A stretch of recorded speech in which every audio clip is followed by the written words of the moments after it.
السلام علیکم ورحمۃ اللہ وبرکاتہ۔ سوشل میڈیا پر کئی دن سے ایک بات گردش کر رہی ہے کہ عبد الرحمن نامی دیوبندی شخص ہمارے بہت سارے علماء کو کال کر کے پریشان کر رہا ہے، اور وہ مطالبہ کر رہا ہے کہ رشید احمد گنگوہی نے وقوع کذب کا جو فتویٰ دیا تھا وہ فتویٰ کہاں ہے؟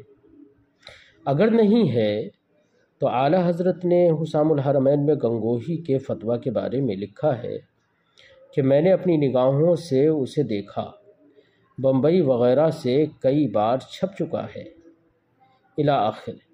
یہ گنگوہی پر سراسر تہمت ہے۔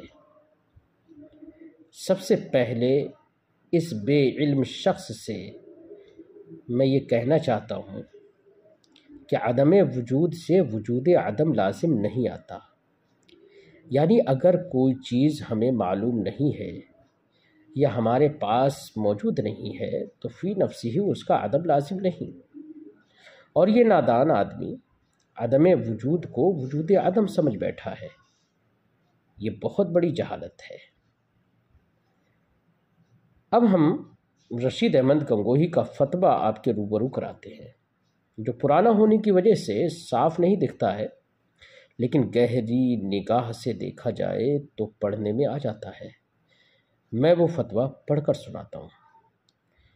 اور یہ دیوبندی یہ کہہ چکا ہے کہ رشید احمد گنگوہی نے لکھا ہے کہ وقوع کذب باری تعالی ماننے والا کافر ہے۔ تو دیکھ لیجئے، رشید احمد گنگوہی اپنے فتویٰ کی روح سے ہی کافر ہے کہ اس نے وقوع کذب باری کو جائز قرار دیا ہے، اور جس کا کفر متعین متبین ہے، اس کے کفر پر مطلع ہونے کے بعد بھی اسے کافر نہ کہنا، یہ خود کفر ہے۔ من شک فی کفرہ وعذابہ فقد کفر، جیسے کہ ہمارے علماء نے اس بات کی صراحت کی ہے، اور ان علماء نے بھی صراحت کی ہے جن کو دیوبندی بھی اپنا مقتدی مانتے ہیں۔ فتوی کذب دیکھنے کے بعد اور اس پر مطلع ہونے کے بعد ان دیوبندیوں پر لازم ہے کہ رشید احمد گنگوہی کو کافر جانیں۔ انہیں تو معلوم تھا کہ فتویٰ واقعی ہے، انہوں نے چھپا دیا، کتابوں سے ہٹا دیا، لیکن الحمدللہ ہمارے علماء نے اس کو چھان بین کر کے تلاش و جستجو کر کے حاصل کر لیا ہے۔ اب آپ اپنی نگاہوں سے اس فتوے کو دیکھ لیجئے۔ اسکرین پر میں فتویٰ لگا رہا ہوں، اگر زوم کر کے پڑھ سکتے ہیں تو اسے پڑھ لیجئے، سمجھ لیجئے۔ میں اس پر فتوے کو پڑھ کر سناتا ہوں۔ رشید احمد گنگوہی سے وقوع کذب باری تعالیٰ کے تعلق سے جو سوال ہوا تھا، اس کی عبارت اس طرح سے ہے: بسم اللہ الرحمن الرحیم، ما قولکم رحمکم اللہ۔ دو شخص کذب باری میں گفتگو کرتے تھے۔ ایک کی طرف داری کے واسطے تیسرے شخص نے کہا کہ اللہ تعالیٰ نے فرمایا ہے، ان اللہ لا یغفر ان یشرک بہ ویغفر ما دون ذلک لمن یشاء۔ اس آیت میں لفظ ما عام ہے، شامل ہے معصیت قتل مومن کو۔ پس آیت مذکورہ سے معلوم ہوا کہ پروردگار مغفرت مومن قاتل بالعمد کی بھی فرما دے گا۔ اس کے برخلاف دوسری آیت میں ہے، من یقتل مؤمنا متعمدا فجزاؤہ جہنم خالدہ۔ اس آیت میں لفظ من عام ہے، شامل ہے مومن قاتل بالعمد کو۔ اس سے معلوم ہوا کہ قاتل مومن بالعمد کی مغفرت نہ ہوگی۔ اس کے خصم نے کہا کہ آپ کے استدلال سے وقوع کذب باری ثابت ہوتا ہے، کیونکہ آیت میں وَيَغْفِرُ ہے، نہ وَيُمْكِنُ أَن يَغْفِرَ۔ یہ سن کر اس قائل نے جواب دیا کہ میں نے کب کہا ہے کہ میں وقوع کذب باری کا قائل نہیں ہوں۔ اور دوسرا قول اسی قائل کا یہ ہے کہ کذب علی العموم قبیح بے معنی منافر للطبع نہیں ہے۔ اللہ تعالیٰ نے بعض مواضع میں جائز رکھا ہے، اور توریہ اور عین کذب بعض مواضع میں دونوں اولا ہے، نہ فقط توریہ۔ آیا یہ ہے مذکورہ قائل مسلمان ہے یا کافر؟ اور مسلمان ہے تو بدعتی ضال ہے یا اہل سنت و جماعت ہے، باوجود قول کرنے وقوع کذب باری تعالیٰ کا۔ بینو توجرو، یہ ہوا جناب استفتاء۔ اب اس استفتاء کا جواب رشید احمد گنگوہی نے اپنے ان کلمات میں دیا۔ الجواب، اگرچہ شخص ثالث نے تاویل آیات میں خطا کی، مگر تاہم اس کو کافر یا بدعتی ضال کہنا نہیں چاہیے، کیونکہ وقوع خلف وعید کو جماعت کثیرہ علماء سلف کی قبول کرتی ہے۔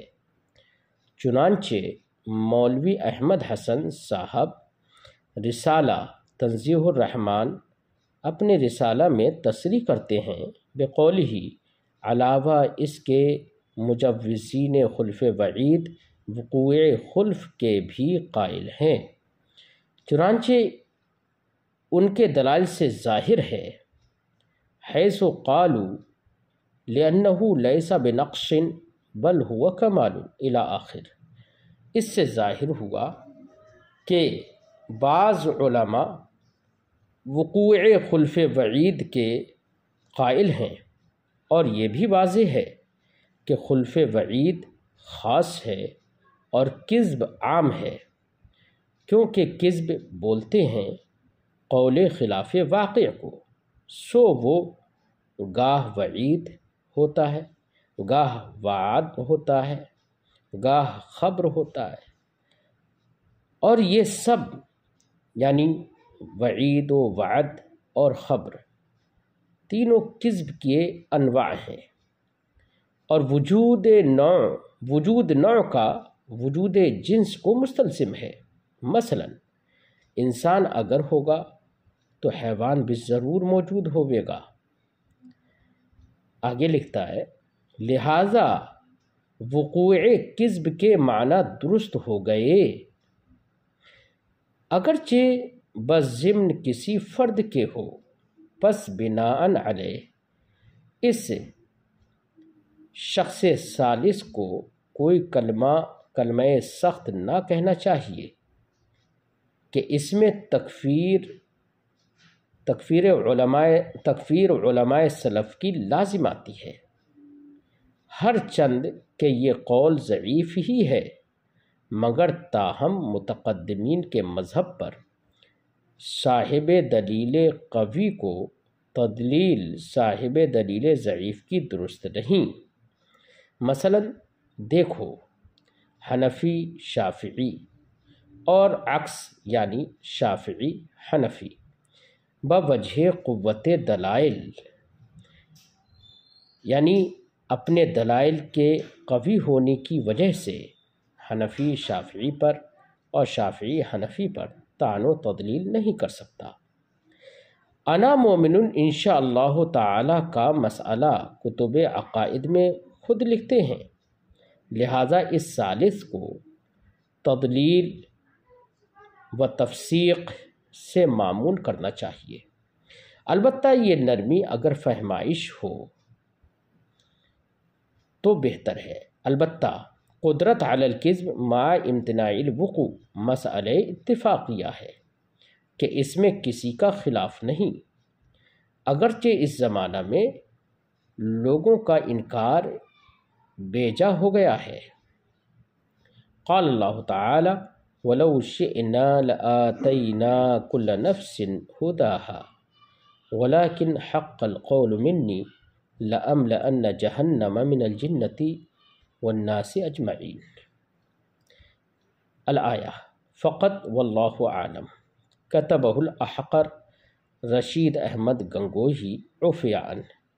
اس کے بعد اس کی مہر لگی ہوئی ہے اور ہجری پڑی ہوئی ہے 1301۔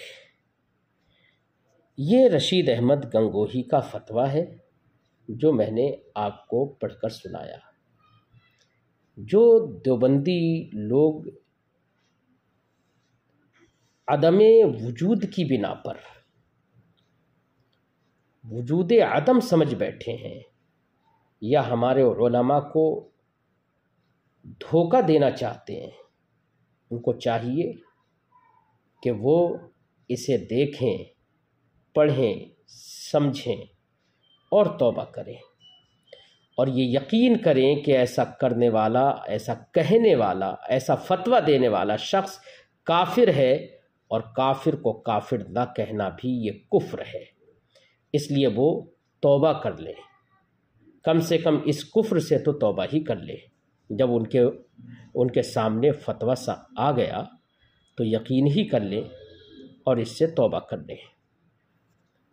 اس فتویٰ کو خوب شیئر کر دیجئے، ویڈیو کو خوب شیئر کریے تاکہ ہر اس شخص تک بھی پہنچ جائے جو دھوکہ دینا چاہتے ہیں، اور ہمارے ان تمام افراد اور اشخاص تک بھی پہنچ جائے کہ جن کو فتویٰ معلوم نہیں ہے وہ اپنے پاس اس کو محفوظ بھی رکھ لیں۔ السلام علیکم ورحمۃ اللہ وبرکاتہ۔